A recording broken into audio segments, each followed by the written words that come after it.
o bahalı avtomobil deyirlər ha. Baxın, bu həmin o bahalı avtomobildir, premium avtomobildir. Tianjin soyadına həsr olunmuş bir brenddir, V07. Grateful Motors'un premium qoludur. Avtomobil həqiqətən də çox premium görsənir və hiss olunur ki, keyfiyyətli detallarının hazırlandığı sözün həqiqi mənasında. Bu danışdıqlarıma şək şübhəsi olanlar Grateful Motors Azərbaycana, yəni Haval Azərbaycana yaxınlaşıb, elə Haval Azərbaycanın qarşısında dayanan bu 07-yə əyləşib bir test drive edə bilərlər. Onda danışdıqlarımı real olduğunu görəcəklər. Bir fakt var ki, bugün Çin avtomobilləri o qırmızı xacı çəkilən stendin üzərində duran avtomobillərə qıraqdan baxmırlar. O Çin avtomobilləri həmin stendin sahibidir desəm, yalan olmaz. Sizinlə mən Nurlan Qurbanov yeni bir avtomobillə qarşınızdayım. Qarşınızda premium avtomobil var, V07.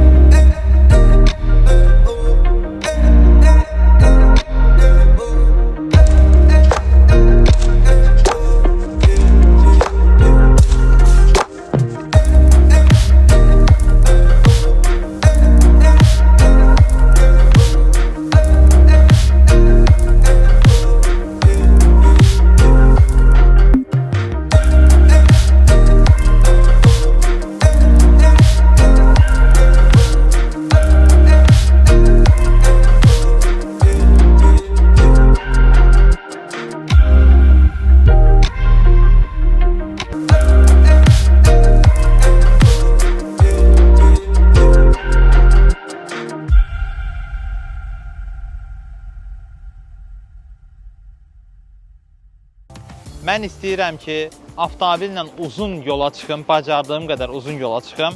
Avtomobil sürüş zamanı mənə nə hisslər bəxş edirsə, onları sizlə paylaşmaq istəyirəm. Elə ona görə də yanacaq sənin ağzına qədər doldurmuşam.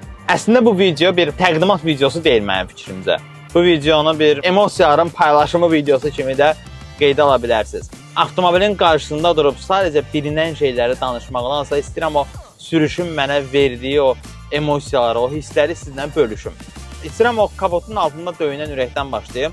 Avtomobildə həqiqətən də maraqlı bir aqreqat yerləşdiriblər. Bilirsiniz də Çin avtomobilində ya 1,5 litr ya da 2 litrlik bir mühərrik olmalıdır. Elə bir Çinlilər and içiblər. Bu maşında da eyni ilə 1,5 litrlik bir plug-in hibrid qurğusu ilə turbo mühərrik var. Rəqəmləri eşidəndə mən bir wow dedim. Çünki təsəvvür edirsiniz 517 at gücü hasil edir avtomobil. 930 Nm torq. Dartı qüvvəsi. Bu zarafat bir rəqəm deyil. Bunu mühərrik tək başına eləmir. Avtomobilə əlavə olaraq 42,5 kW-lıq qoşan mühərriklə işləyən bir batareya quraşdırıblar. Həmin o qoşan mühərriklərin də rolu var. DHT 2 tipli sürətlər qutusu var avtomobilə. Sürətlər qutusu da belə deyil, amma burada deyil dayı, buradadır. DHT 2 tipli sürətlər qutusu avtomobilin tez sürətlənməyinə, o pillələrin hamar keçidinə kömək edir. Mənim özümdə Haval H6 hibriddə DHT-dir. Ondan belə razıyam. Hələ görün DHT 2 nədir də. Təbii ki, avtomobildə bəyənmədiyim şeylər də var. Hamısından danışacağım növbəti dəqiqələrdə. 0-dan 100-ə 4,9 saniyə deyir zavod. Daxiliyamın mühərriki öz işindədir. O qoşa elektrik mühərrikləri deyir ki, görün nə edəcəm. Həqiqətən avtomobil çox möhtəşəm sürətlənir. Sadəcə sürücü bir dənə bunu hiss edir. Sıxılırsan oturacağa və asfaltda avtomobil şığıyır elə bil. Avtomobil ardıcıl paralel hibrid sistemi ilə işləyir. Yəni, daxili yanma mühərriki həm elektrik bateriyasına güc verə bilir, həm də təkərlərə güc verə bilir. Standart mühərrik kimi də işləyə bilir, sadəcə bateriyaya güc götürə bilir. Qulaq şahidiyəm, özüm real şəraitə test etməmişəm. Lilərdə belə bir problem eşitmişdim ki, uzun müddət gedəndə onlarda axı generator tipli mühərrikdir. Gözüm var. Və həmin o generator tipli mühərrik təkərlərlə işi yoxdur, yalnız bateriyaya güc ötürür, batereya isə təkərləri gücə gətirir. Həmin o generator tipli mühərrik uzun yolda batereyanı çatdırmır doldurmağa və müəyyən bir performans aşağı düşməsi olur maşında. Bu maşında elə bir problem yoxdur, həmin o ardıcıl paralel hibrid lazım olanda təkərləri də gücə gətirə bilir. Lisyan demişkən, bu avtomobil Lisyanla rəqibdir o heç. Bir-birinə alternativdir mi deyim, bir-birinə variantdır mı deyim. Düzdür, Lisyanın texniki xüsusiyyətləri daha yaxşıdır, daha üstündür, texnoloji xüsusiyyətləri daha çox komplektasiya ilə zəngindir. Amma V07 də elədir. Sadəcə qlobal bazara təqdim olunmur. Amma mən Çində V07-nin test drive-ını eləyəndə həqiqətən avtomobil çox möhtəşəm texnoloji xüsusiyyətlərlə təchiz olunmuşdu. İstir Face ID olsun, istir lidar skannerlər olsun, istir avtonom sürüş olsun. Çox möhtəşəm avtonom sürüşü var idi. Yəni, çox dəqiq avtonom sürüşü var idi avtomobilin. Təəssüf ki, qlobal bazara gəlmir o. Rahatlıq deyəndə, bəli, rahatdır. Premium hissi verirmi? Verir. Detallarda hiss edirsən ki, maşın keyfiyyətli materialdan hazırlanıb və ötəri yanaşmayıblar maşının istehsalında. Doğrudan da o premiumluğu hiss elətdirmək istəyirlər maşında. Daha doğrusu bacarıblar bunu. Çünki Gratefall'un tarixi böyükdür, yəni. Bura dəridir, bura yumşaq plastikdir, amma burada plastikdir, bu hissələri plastikdir. Amma hiss olunur ki, keyfiyyətli plastikdir. Avtomobili özünüz əyləşsəz hiss eləyəcəksiniz. Yeri gəlmişkən, Haval Azərbaycanda, yəni Gratefall Motors Azərbaycanda, Babək prospektində avtomobilin test drive var. İstədiyiniz var, gedib avtomobildən yaxından tanış ola bilərsiniz. Buralar dəridir, bura yumşaq plastikdir, bura dəridir, bu hissə dəridir, buralar hamısı dəridir. Bunun aşağı hissəsi dəri çəkirlər, amma altı bilinir ki, plastikdir. Bura dəridir, bura dəridir. Fiziki düymələr var, buradan çox xoşum gəlir bundan. Buralar dəridir hamısı, bura dəridir, keyfiyyətli material olduğu hiss olunur. Buranı daha yumşaq gözlürdüm, amma biraz sərtdir, amma parçadır da. Bura qədər yumşaq gözlürüm, buralar yumşaqdır. Bu plastik olsun, yəni keyfiyyətli plastikdir. Çox genişdir, 3 sıralıdır. İkinci sıra oturacaqları kapitan oturacaqlardır. Birinci və ikinci sıra oturacaqlara ventilyasiya, qızdırıcı, masaj, ön oturacaqlara yaddaş paketi. Üçüncü sıra oturacaqlarda hətta qızdırıcı da mövcuddur. Qızdırıcıdan əlavə hətta üçüncü sıraya Type-C-yə qədər təchiz ediblər ki, orada oturan sərnişinlər rahat-rahat öz elektron qəlcətlərini şarj edə bilsinlər. Hətta sürətli şarjlı Type-C, adi elə belə Type-C port deyil. Sükan daxil bütün oturacaqlar nappa dəridir. Hər hansı bir texnologiya deyil. Bildiyimiz təmiz nappa dəridir. Bunu istehsalçı deyir təbii ki. İndi biz yoxlamamışıq o dərinin qalınlığını falan. Bəyənmədiyim xüsusiyyətlərdən danışmaq istəyirəm sizə. Mən həmin bu avtomobildə qapı dartıcısı gözlürdüm. İkinci sıra oturacaqlar üçün multimedia monitoru gözlürdüm. Ki bunlar hamısı Çin bazarında var. Amma qlobal bazara niyəsə təqdim eləmirlər onu. Niyəsini özüm də bilmirəm. Nə vaxtsa Tianjin-Vei görsəm, ona şikayətlərimi bildirəcəm.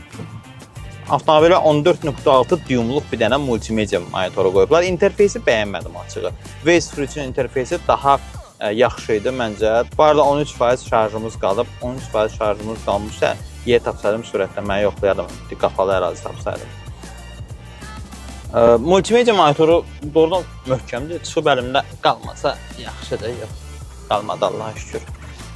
13.3 düymluq bir nəzarət paneli var. Nəzarət panelində bütün sürücüyə lazımlı məlumatlar görsənir. Ondan əlavə olaraq da yeni W head-up tipli bir head-up display var ki, lazımı bütün məlumatlar oradadır. Bu da gözün yolla əlaqəsini itirməməkdə çox kömək olur. Head-up display doğrudan da çox kömək olur sürücüyə. Əlavə olaraq sürücüyə kömək olan məsələlərdən biri də bu fiziki düymələrdir. Hətta bu düymələrin ayırıblar buradan ki, barmaq yaddaşı düymələri hiss edir. Sürücünün diqqəti beləliklə yoldan daha az yayınır.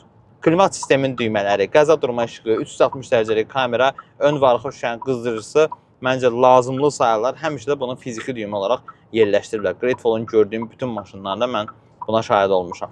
Səs sistemi hi-fi səs sistemidir. Səs sistemi yaxşıdır. Hər hansı bir brendə aid deyil, amma səs sistemi yaxşıdır. Zavoddan hazır ikinci, üçüncü sıranın yan şüşələri, bir də bagaj qapısının şüşəsi qara gəlir. Əlavə artıq plyonka falan çəkməyəcə ehtiyac yoxdur. Bundan əlavə olaraq ikinci sıra oturacaqların qaplarında zavod istehsalı jaluzlar var. Yəni gün düşsə falan əlavə olaraq da jaluz qatından istifadə edə bilərsiniz. Elə bilin ki, bir 300 manat cibimizdədir. Plyonkadan canınız qurtardı. 5156 mm uzunluğu var maşının, 5,2 metr. Bu da artıq avtomobili ölçülərinə görə premium kateqoriyaya salır. 1980 mm eni, 1805 mm-də hündürlüyü var. Bu fərah avtomobildir, yəni yormur adamı. Düzdür, 0-100 yoxlamağa biraz imkanımız yoxdur. 14% şarjımız qalıb bateriyada. 14% artıq aşağı şarj sayılır. Amma ona baxmayaraq avtomobil öz dinamikasını itirmir. 79 sürətlə gedirəm. Bura 110-luq yoldur. Gəlin elə belə yüngülvari qaz pedalına ayağımı göstərim.